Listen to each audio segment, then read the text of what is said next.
There is also a second part to the Blank Room Soup video in which the man seems calmer and continues to eat from the bowl. The two masked men appear at the door. Before rushing him, we then hear a scream and the camera cuts out.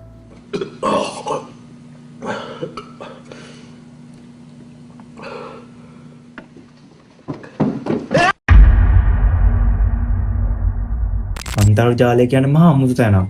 සහ මේකේ කාටවත් අමතක කරන්න බැරි දේවල් සිද්ධ වෙනවා. මේකේ පළවෙනි තැන ගත්ත එක් වීඩියෝ එකක් තමයි blackroomsoup.avi.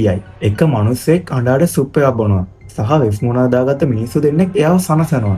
මොකද්ද මේ dark room soup කියන්නේ? අද අපි බලමු මේකේ ඇත්ත නැත්ත. මුලින්ම අපි යන් වීඩියෝ එකට. මේකේ ඉන්නේ මිනිහාගේ මුණ බ්ලර් කරලා තියෙන්නේ.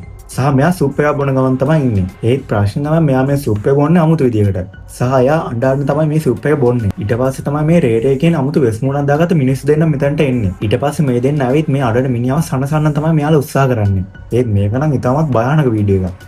දැක්ක ගමන් ඕනම මිනිහෙක්ගේ හිත කැළඹෙනවා. ගොඩක් අය කියන්නේ මෙයා මේ බොන සුප් එක එයාගේ පවුල කෙනෙක් මරලා හදපු සුප් එකක් කියලා. දැන් අපි මේකේ ඇත්ත නැත්ත බලමු. මේ වීඩියෝ එකේ ඉන්න රූප දෙක අහම්බයක් නෙමෙයි. මේ රූප දෙක නිර්මාණය කරන්නේ රේමන්ද පෙරිස් කියන දක්ෂ කලාකරුවෙක්. එයා ඩිස්නිගේ පවා වැඩ කරපු කෙනෙක්.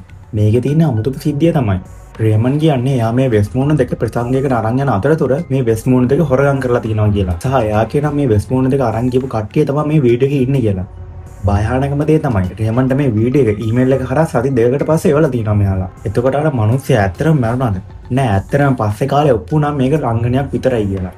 ඒත් කවුරුත්ම දන්නේ නැහැ කවුද මේ සුප් එක බොන්නේ සහ පිටිපස්සේ වෙස් මුණක් දාගෙන කට්ටිය කවුද කියලා. මේක මිනි මර්මන් නොවුනත් මේක හදපු කට්ටියගේ මානසික මට්ටම කොහොම වෙන්නේ නැද්ද? ඔයා හිතන්නේ මොකද්ද? මේක ඇත්තටම ප්‍රෑන්ක් එකක්ද? නැත්නම් මේක ඇතුලේ තව අපිට අස් තියනවද? ඔයාලට හිතන දේ කමෙන්ට් කරන්න.